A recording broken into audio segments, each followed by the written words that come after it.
بسم اللہ الرحمن الرحیم۔ ماہنامہ عالمی ترجمان القرآن کے فروری 2026 کے شمارے میں شائع ہونے والے پروفیسر ڈاکٹر اختر حسین اعظمی کے مضمون قانونی استثناء اور طاقتور طبقے کی تلخیص۔ آج ہم ایک نہایت اہم اور حساس موضوع پر گفتگو کرنے جا رہے ہیں: قانونی استثناء اور طاقتور طبقے، اسلامی تعلیمات کی روشنی میں ایک تحقیقی جائزہ۔ یہ مسئلہ صرف آج کا نہیں بلکہ انسانی تاریخ کے ہر دور میں موجود رہا ہے۔ سوال یہ ہے کہ کیا قانون سب کے لیے برابر ہے؟ کیا طاقتور طبقہ قانون سے بالاتر ہو سکتا ہے؟ کیا جمہوریت واقعی مساوات قائم کرتی ہے؟ اور اسلام اس بارے میں کیا تعلیم دیتا ہے؟ نمبر 1، قانونی استثناء کا تاریخی پس منظر۔ تقریباً 85 برس قبل مولانا مودودی رحمۃ اللہ علیہ نے اپنی کتاب سلامتی کا راستہ میں شاہی خاندانوں پر تنقید کرتے ہوئے فرمایا کہ بادشاہوں نے اپنے لیے عزت و احترام، خصوصی اختیارات، قانونی تحفظ اور احتساب سے آزادی مخصوص کر رکھی ہے۔ یہی وہ استثناء ہے جس نے انسانی معاشروں میں ظلم کو جنم دیا۔ بادشاہوں کے دور میں بادشاہ قانون سے بالاتر ہوتا تھا، لیکن سوال یہ ہے کہ کیا جدید دنیا واقعی اس ذہنیت سے نکل آئی ہے؟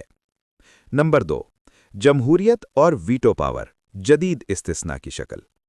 آج دنیا میں جمہوریت، مساوات اور انسانی حقوق کے نعرے لگائے جاتے ہیں، لیکن حقیقت کیا ہے؟ اقوام متحدہ کی سلامتی کونسل میں 5 مستقل ممالک کو ویٹو پاور حاصل ہے۔ اگر پوری دنیا کے ممالک کسی قرارداد پر متفق ہو جائیں تب بھی ایک مستقل رکن اسے روک سکتا ہے۔ یہ کیا ہے؟ یہ بھی قانونی استثناء ہی کی ایک شکل ہے۔ اسی طرح مغربی دنیا میں بعض تاریخی واقعات پر سوال اٹھانا جرم سمجھا جاتا ہے، مثلا ہولوکاسٹ۔ اگر کوئی محقق اس کے اعداد و شمار پر سوال اٹھائے تو آزادی اظہار کے دعوے کے باوجود اسے سزا دی جا سکتی ہے۔ یہ تضاد کیوں؟ نمبر 3، صدارتی معافی یعنی عدل یا استثناء۔ بعض ریاستوں میں صدر مملکت کو یہ اختیار حاصل ہے کہ وہ عدالت کے طویل عمل کے بعد سزا یافتہ مجرم کی سزا معاف کر دے۔ سوال یہ ہے کہ کیا یہ مقتول کے وارثوں کے ساتھ انصاف ہے؟ کیا یہ عدل کا تقاضا ہے یا یہ طاقت کے بل پر استثناء ہے؟ اسلام اس تصور کو کس نظر سے دیکھتا ہے؟ نمبر 4، اسلام میں قانونی مساوات کا اصول۔ اسلام کا بنیادی اصول ہے قانون کے سامنے سب برابر ہیں۔ قرآن مجید میں ارشاد ہوتا ہے وَأَنزَلْنَا مَعَهُمَ الْكِتَابَ وَالْمِيزَانَ لِيَقُومُ النَّاسُ بِالْقِسْطِ۔ ہم نے کتاب اور میزان اس لیے نازل کی تاکہ لوگ انصاف پر قائم رہیں۔ اور سورہ نساء میں فرمایا إِنَّ اللَّهَ يَأْمُرُكُمْ بِالْعَدْلِ۔ اسلام کا یہ حکم عام ہے، حاکم کے لیے بھی، محکوم کے لیے بھی۔ نمبر 5، رسول اللہ کا عدل، عملی نمونے۔ اسلامی تاریخ کا سب سے درخشاں باب وہ ہے جہاں خود رسول اللہ صلی اللہ علیہ وسلم نے اپنے لیے بھی کوئی استثناء قبول نہیں کیا۔ واقعہ: فاطمہ بنت محمد صلی اللہ علیہ وسلم۔ جب ایک با اثر قبیلے کی عورت نے چوری کی اور سفارش کی گئی تو آپ نے فرمایا کہ اگر فاطمہ بنت محمد بھی چوری کرتی تو میں بھی اس کا ہاتھ کاٹ دیتا۔ یہ حدیث صحیح بخاری اور صحیح مسلم میں موجود ہے۔ یہ اعلان تھا کہ قانون سب کے لیے برابر ہے۔ نمبر 6، بدر کے میدان میں مساوات۔ جنگ بدر کے موقع پر صفیں درست کرتے ہوئے آپ نے حضرت سواد رضی اللہ عنہ کو ہلکی ضرب لگائی۔ انہوں نے عرض کیا یا رسول اللہ، مجھے بدلہ چاہیے۔ آپ نے فوراً اپنا پیٹ کھول دیا اور فرمایا بدلہ لے لو۔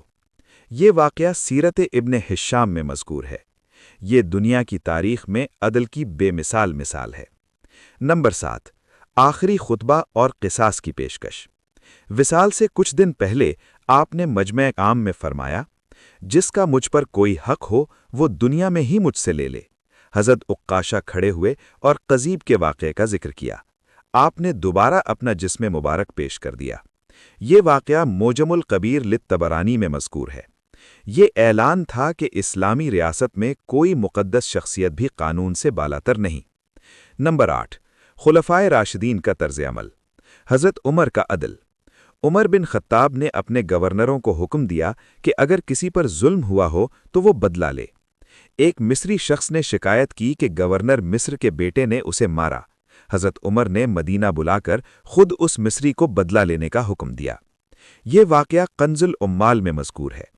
حضرت ابوبکر صدیق کی مثال۔ حضرت ابوبکر صدیق نے ایک شخص کو نکیل مار دی، بعد میں اسے بلا کر کہا بدلہ لے لو۔ یہ رویہ ہمیں کیا سکھاتا ہے؟ اقتدار ذمہ داری ہے، استثناء نہیں۔ نمبر 9، قرآن کا تصور اطاعت۔ قرآن کہتا ہے اطیعوا اللہ و اطیعوا الرسول و اولی الامر منکم، لیکن اگر تنازع ہو تو اسے اللہ اور رسول کی طرف لوٹاؤ، یعنی حکمران کی اطاعت مشروط ہے، مطلق نہیں۔ نمبر 10، استثناء کے نقصانات۔ جب طاقتور طبقہ قانون سے بالاتر ہو جائے تو عدل ختم ہو جاتا ہے، عوام کا اعتماد ٹوٹ جاتا ہے، معاشرہ بدعنوانی کا شکار ہوتا ہے، ظلم نظام بن جاتا ہے۔ تاریخ گواہ ہے کہ اقوام اسی وجہ سے تباہ ہوئیں۔ اسلام کا اصولی موقف۔ اسلام میں کوئی بادشاہ مقدس نہیں، کوئی ادارہ معصوم نہیں، کوئی حکمران قانون سے بالاتر نہیں۔ استثناء صرف اللہ اور اس کے رسول صلی اللہ علیہ وسلم کے لیے ہے، اور وہ بھی اس معنی میں کہ وہ خطا سے پاک ہیں۔ انسانی حکمران خطا کے امکان سے خالی نہیں ہو سکتے، اس لیے وہ احتساب سے بھی آزاد نہیں ہو سکتے۔ عصر حاضر کے لیے پیغام۔ آج ہمیں سوچنا ہوگا کہ کیا ہم واقعی عدل چاہتے ہیں؟ کیا ہم اپنے پسندیدہ لیڈر کے لیے بھی وہی قانون مانتے ہیں جو مخالف کے لیے چاہتے ہیں؟ کیا ہم اسلامی مساوات کو اپنانے کے لیے تیار ہیں؟ اسلام کی سربلندی نعروں سے نہیں، عدل کے قیام سے ہوگی۔ اختتامی کلمات۔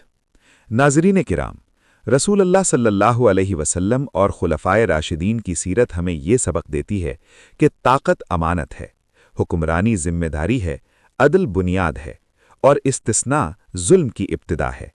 اگر ہم ایک صالح معاشرہ چاہتے ہیں تو ہمیں قانون کی حکمرانی کو ہر فرد پر برابر نافذ کرنا ہوگا، چاہے وہ حکمران ہو یا عام شہری۔ مزید تفصیل کے لیے وزٹ کیجیے ہماری ویب سائٹ ترجمان القرآن.org۔